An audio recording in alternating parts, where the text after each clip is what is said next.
की बात है गई। अब गरुड़ जी प्रश्न पूछते हैं कि हे प्रभु, नरक में आया हुआ जीव माता के उदर में किस प्रकार उत्पन्न होता है और गर्भादि दुख को कैसे भोगता है, वह सब मुझसे कहिए। समझ गए? नरक से आया हुआ व्यक्ति किस प्रकार जन्म लेता है उसके विषय में बताइए भगवान। हैं? नरक से यहाँ पर आया हुआ, नरक से यहाँ आता है। हाँ। माने नरक में अपने कर्मों का भोग लिया, अब उसको जाकर के मनुष्य देह प्राप्त होगी। तो अब वो मनुष्य जन्म कैसे प्राप्त करेगा उसका थोड़ा सा वर्णन है। भगवान विष्णु बोले, हे गरुड़, स्त्री पुरुष संगम करने से स्त्री का रुधिर और पुरुष का वीर्य दोनों एकत्र हो गर्भ में स्थित होता है। वह जीव जिस तरह जन्म लेता है, अब मैं तुमसे कहता हूँ। स्त्री के ऋतु मध्य में पापी पुरुष के शरीर की उत्पत्ति होती है। विश्व रूप को मारने में इंद्र को हत्या लगी, उसका इंद्र ने 4 भाग कर पृथ्वी जल वृक्ष और स्त्रियों को क्रम से दे दिया। स्त्रियों में ऋतु आने से पुत्रादि की उत्पत्ति होती है। इस कारण 3 दिन स्त्रियां पवित्र रहती हैं। ऋतुकाल में प्रथम दिन स्त्री चांडाली, दूसरे दिन ब्रह्मगातिनी के तुल्य, तृतीय दिन धोबिन के समान होती है। इन तीनों दिनों में नरक से आए हुए जीव उत्पन्न होते हैं।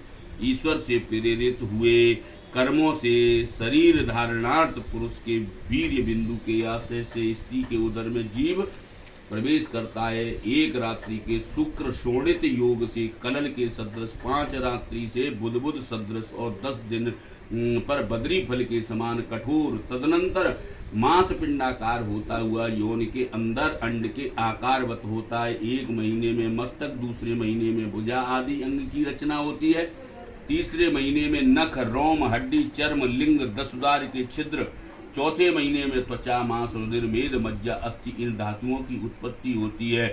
5वें महीने में क्षुधा त्रसा उत्पन्न होती है। 6वें महीने में गर्भ की झिल्ली से आच्छादित होकर दाहिनी कुक्षी में गर्भ भ्रमण करने लग जाता है। माता के भक्षण किए हुए अन्न पान आदि से बढ़ता हुआ गर्भ का जीव विष्टा मूत्र आदि का स्थान तथा जहाँ अनेक जीवों की उत्पत्ति होती है, ऐसे उदर में शयन करता है। वहाँ कृमि जीवों के काटने से उसके सब अंग कष्ट पाते हैं। वह बारंबार मूर्छित भी होता है। गर्भ में माता जो कड़वा, तीक्ष्ण, लवण युक्त, रूखा, कसैला आदि भोजन करती है, उसके स्पर्श होने से कोमल अंगों को बहुत कष्ट उत्पन्न होता है। फिर भीतर से तथा ऊपर आंत से विष्टित रहता है। उस समय उसके पैर ऊपर और सिर नीचे रहता है। पीठ और ग्रीवा कुंडली के आकार की होती है। वह इधर उधर हिल नहीं सकता। जिस प्रकार से पिंजरे में बंद पक्षी रहता है, वैसे ही वह माता के गर्भ में दुख से रहता है। वहाँ भगवान की कृपा से अपने अनेक जन्मों के अनेक कर्मों का स्मरण करता हुआ लंबी श्वास लेता सुख को प्राप्त नहीं होता। वह वहाँ जंतु 7 धातुओं से बंधा हुआ भयभीत होकर हाथ जोड़ ईश्वर की स्तुति करने लगता है। गर्भ में उसको थोड़ा आत्मिक ज्ञान उत्पन्न होता है। कौन से महीने में? 7वें महीने में ज्ञान प्राप्ति होने से भय होने लगा। मैं इस गर्भ से बाहर जाऊंगा, तब ईश्वर को भूल जाऊंगा। ऐसे व्यापार से कंपायमान हो उदर में ही इधर उधर घूमता, एक जगह स्थिर नहीं रहता।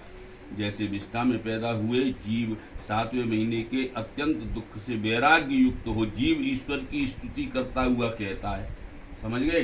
उसको कुछ ज्ञान प्राप्त होता है 7वें महीने में थोड़ा सा, समझ गए? और वहाँ स्तुति करता है। क्या स्तुति करता है? कि मैं लक्ष्मी के पति जगदाधार, अशुभ का नाश करने वाले और शरणागतों का पालन करने वाले विष्णु की शरण में जाता हूँ।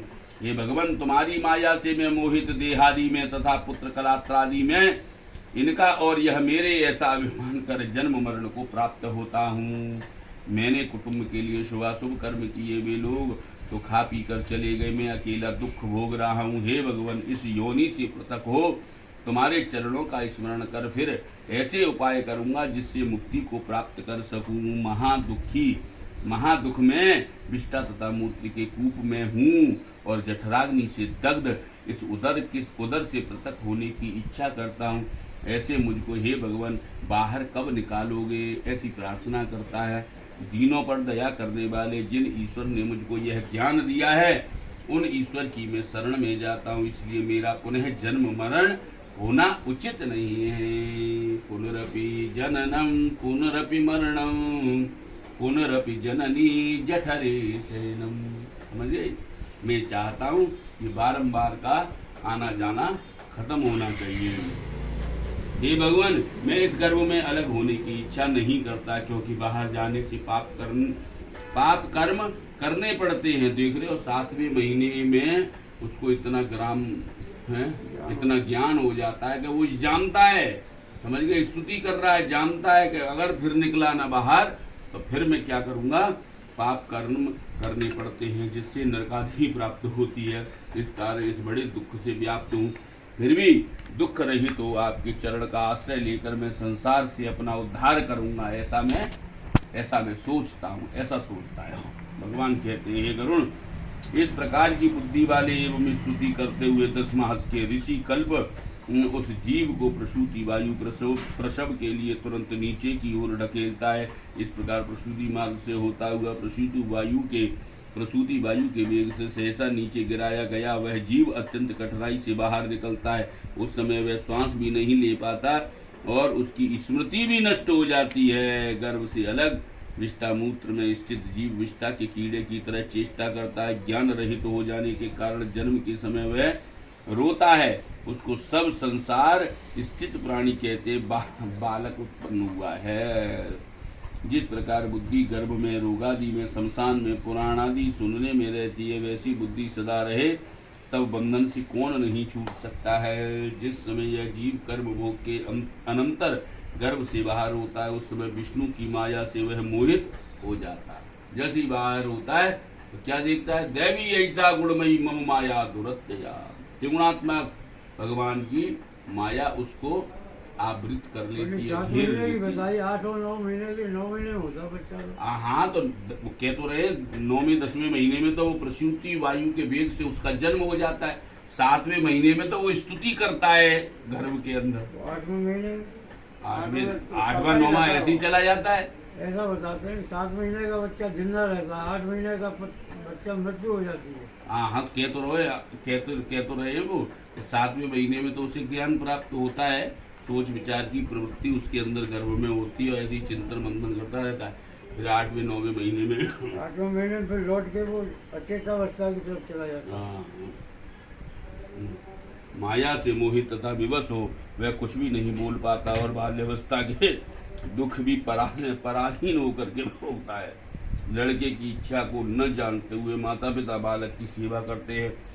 बालक को भूख लगे या रोवे है, पेट दर्द करता होगा ऐसा विचार कर माता पिता औषध देते हैं। बालक के पेट में दर्द हो तो माता समझे भूख लगी हो ऐसा विचार कर दूध दे देती है, दवा देती है। पर अज्ञानवश अनेक कर्म बालक के लिए उल्टे होते हैं, फिर भी वह बोलने की शक्ति नहीं रखता।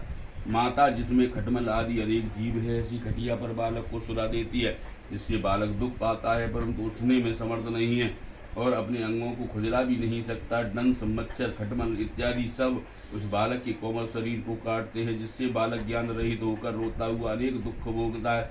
इस प्रकार 5 वर्ष तक बाल्यावस्था के दुख भोग, पौगंडावस्था में विद्याध्ययन करते समय दुख भोगता है, तदनंतर विवाह अवस्था के दुख भोगता है, अनेक तरह के व्यसन में लगा रहता है, फिर नीच पुरुषों का संग करता है और शास्त्र तथा सत्पुरुषों से द्वेष करता हुआ काम लंपट हो जाता है। ईश्वर की माया रूपी स्त्री को देख उसके हाव भाव से परवश हो उस स्त्री से ठगा कर महामोह में उसी प्रकार गिरता है जैसे पतंगा अग्नि में पड़ता है।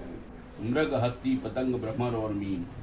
मृग, हस्ती, पतंग, भ्रमर और मीन। मृग माने हिरन, हाथी, पतंगा और भौरा और मछली, ये पांचों क्रम से इंद्रियों के एक एक विषय शब्द, इंद्रियों का एक एक गुण कौन कौन सा? शब्द, स्पर्श, रूप, गंध तथा रस में आसक्ति होने के कारण मारे जाते हैं। समझ गए? फिर ऐसा अविवेकी मनुष्य जो पांचों इंद्रियों से विषय सेवन कर रहा है, वह भला क्यों नहीं मारा जाएगा? वो तो मारा ही जाएगा। मनोवांछित कार्य सिद्ध नहीं होने से अज्ञानवश क्रोध उत्पन्न होता है तथा चिंता उत्पन्न होती है। इस प्रकार देह के साथ काम क्रोध भी बढ़ते हैं। ऐसे कामी पुरुष अपने हित के लिए तथा अन्य के नाश के लिए दूसरे कामी पुरुष के साथ विरोध करता है। तब अन्य बलवान कामी पुरुष से मृत्यु को प्राप्त होता है। जैसे बलिष्ठ हाथी से साधारण हाथी नष्ट होता है, ऐसे मूर्ख पुरुष जो विषय भोग में आसक्त होकर मनुष्य जीवन का नाश करते हैं, इनसे अधिक अन्य कौन पापी है। पशु आदि अनेक योनियां हैं, जिसके मध्य में इस कर्म भूमि में मनुष्य तन प्राप्त होता है, उसमें भी ब्राह्मणत्व पाना यह तो अत्यंत दुर्लभ है। हे गरुण, ऐसे ब्राह्मण कुछ भी विचार नहीं कर इंद्रिय द्वारा विषय सेवन करते हैं। उस ब्राह्मण के हाथ में आया हुआ अमृत स्वरूप यह अवसर प्रमाद से नीचे गिर गया। इसलिए मनुष्य जन्म प्राप्त कर हरि में भक्ति करना ही जन्म की सफलता है। जीव युवा अवस्था में भोगों का सेवन कर वृद्धावस्था में अनेक महाव्याधियों से व्याकुल हो बड़ा दुखित होता हुआ मृत्यु के वशीभूत हो पुनः नरक में गिरता है। नरक में जाना तथा मनुष्य लोक में आना। ऐसे कर्म पास में बंधे हुए पापी को किसी समय भी वैराग्य की प्राप्ति नहीं होती, क्योंकि ईश्वर की माया से वे मोहित हैं। हे गरुड़, इस संसार में अंत्येष्टि आदि क्रिया जिनकी नहीं हुई है, ऐसे पापियों की नरक में होने वाली दुर्गति मैंने तुम्हें बताया। अब तुम्हारी क्या सुनने की इच्छा है। भगवान क्या कह रहे हैं? हे गरुड़, इस संसार में अंत्येष्टि आदि क्रिया जिनकी नहीं हुई, माने सपिंडी कर्ण जिनका नहीं हुआ, जिनका त्रयोदशी संस्कार नहीं हुआ, जिनका 10 गात्र एकादशा नारायण बलि इत्यादि होकर के फिर सपिंडी नहीं हुआ, ऐसे पापियों की नरक में होने वाली दुर्गति मैंने अभी तक जितने अध्याय हैं उसमें सारा ये वृत्तांत आया। अब तुम क्या सुनना चाहते हो? ये भगवान ने कहा। यदि गरुड़ पुराणे सारोद्धारे पाप जन्मादि दुख निरूपणम नाम 6 अध्याय। श्री कृष्णार्पणम अस्तु। बालस्ता